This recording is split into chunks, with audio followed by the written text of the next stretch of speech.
Testing, testing, testing, testing, testing, testing.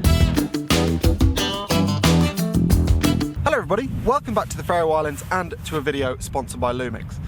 This video is going to be a little bit different to my others in that I'm going to try and get straight to the point, which I've never done before, so here goes. So this video is all about a skill that I've learned that's changed my photography more than any other, and it's a bit of a long story, so bear with me.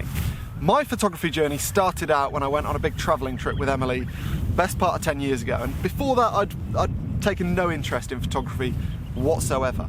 On this trip I had a Lumix camera, oddly enough, and it had manual controls, and I enjoyed getting to grips with that over the 3 or 4 months that we were travelling, and I loved it so much that when we got back we moved to London and I would spend my weekends walking around trying to get unique photos. But the problem was, and you'll have heard all this if you've been to one of my talks about kind of videos and photos and stuff, the problem was that I'd set up my tripod. I used a tripod back in those days before I developed a disdain for them. I'd set up my tripod, get all my settings sorted, and then I'd look up and there'd be 2 or 3 other photographers around, and I'd know that given my inexperience, the chances are that they would end up with better photos than me. And I'd find that hugely dispiriting because in a city of 10 million people, I found it really, really tricky to get unique photos. And that's what I wanted from photography. I wanted it to be a creative outlet. I didn't just want to copy what other people were doing. I felt like a creative person without a creative pursuit. I can't draw, I can't sing, I can't write. And I've said all that on this channel before, but I wanted photography to be a creative pursuit. Long story short, I eventually found composite photography, which was a huge kind of liberating experience for me, really, because then what I could create became about my imagination and not just the place I was in, because I could mix and match photos. But that experience, learning to put those photos together, was all about 2 things: patience and curiosity. For example, one of my most well-known shots that got me quite a lot of press and quite a few jobs when I was starting out was a photo called Zone 334, where I basically put a tube station in the middle of nowhere in Wales. And to get that tube station shot took weeks of planning and thinking to work out which tube station I wanted, what time of day that would need to be, what time of year that would need to be, how I was going to go about doing it. In the end, I decided that the only way to do it, where I wouldn't get harsh shadows and there wouldn't be any people milling around, was right in the middle of summer at 4 in the morning on a Sunday. That was the only time I could go and get that photo for that end product. And even when I was there, it was tricky. It took a couple of hours. I saw some sites that morning, but all in all, that process took weeks, and you can multiply those weeks across all the images that I created during that time. The point of this story is that I learned very quickly that any of your favorite photographers who you watch and learn from, if you see them at a location like this, for example, it's not just as easy as getting out the car and taking a photo.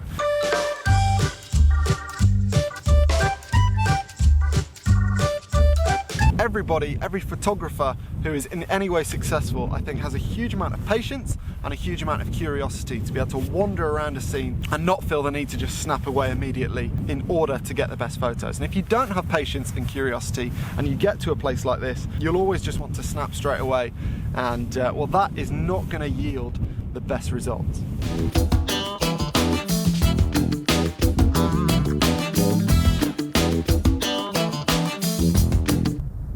So, curiosity and patience, what the hell am I talking about, and what does that mean in practical terms? Well, this place, whatever it's called, is a terrible example, because everywhere I look here is a potential photo, but some places are not quite that good, and in those places, what I like to do when I arrive at them is put the telephoto lens on, zoom into 100 or 200mm full frame equivalent, and just take some detail shots, 360 all the way around me. And what that enables me to do is A, sometimes get really good detail shots, which might be much better than any other wide shots I get that day, but B, it enables me to work out what the subjects might be, because looking around here, as I say, everything is a photo, and if you get some shots kind of cloud detail or whatever the details might be, waves down there for example, you could end up with a really good result on its own. And if you don't, it can help you work out whether or not it's of interest to include in another photo at wider focal lengths later. But what that process demands is A, curiosity, because you need to take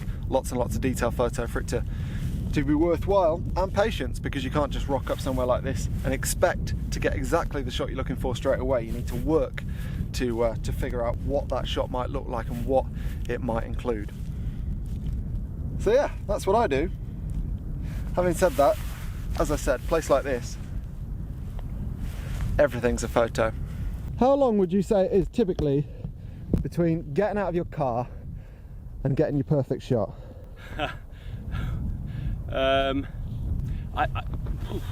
Well, difficult question, but at least a couple of hours. I usually arrive at a scene and then just sort of, I actually sit and take it in a little bit and just sort of, I usually have an apple and just take the scene in, and that helps me because I feel like I get to understand the sort of feel of the place a little bit, and whilst I'm doing that I'm maybe looking for a few compositions, but yeah, it takes a bit. If you try and rush it and you just think, oh, you get somewhere, you just go, oh, I've got to get a shot, it looks amazing. Yeah. Then you just sort of get that picture postcard shot, I suppose, and nothing else. So 2 hours and an apple. Yeah, minimum, maybe 2 apples. One of the other benefits of taking detail shots first, particularly if you have any desire to be a commercial photographer, is that quite often detail shots form at least part of the brief. So if you can nail those early, and if you're shooting for a magazine or something, then you'll have already got kind of a third of the shots that you need before you've even got the shot that's going to be like the main head of the story, the hero image, as it were. Although in a scene like this, again, it's quite an obvious shot really. There's the mountain, the water, the sky, and a road which hopefully some cars will drive along for scale in the not too distant future, and that'll be the image here. I'm not sure I'm doing a great job of exemplifying patience. I tend to have less of it when it's raining, I find. Oh, there's a car!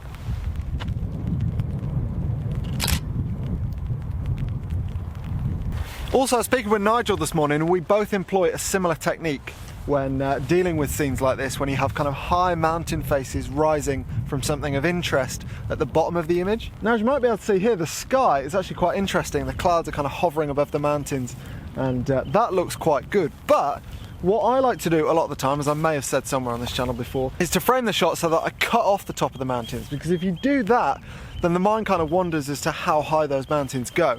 Whereas if you show the top of them, it kind of takes away some of the mystery that you get if you didn't show the top of the mountain. So that's kind of how I like to frame these shots sometimes, unless the clouds look unbelievable, in which case then yeah, a lot of the time I would just show the clouds.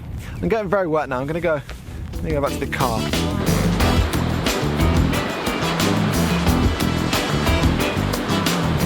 Morning all, last day in the Faroe Islands, and I'm doing a completely terrible job of finding locations where I can take detail shots before taking the actual shot, which is one of the main points I'm trying to make in this video, so not great. The reason that is at this location is because, well, you can't really see it at the moment, but there's a big pointy spiky mountain shrouded in cloud way over there, and well, I need the tele lens to take the shot. So that is the kind of the detail shot. That mountain featured heavily in the last video, so if you haven't seen that, go and check that out, and it's quite an impressive structure.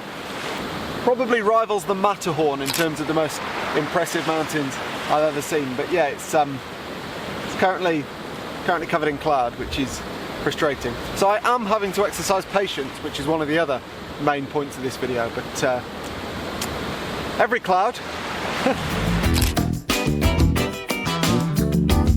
Well, as you can see, the weather's coming in now. Not really the end of the world, because I think I got a pretty good shot of that stack that I'm quite happy with.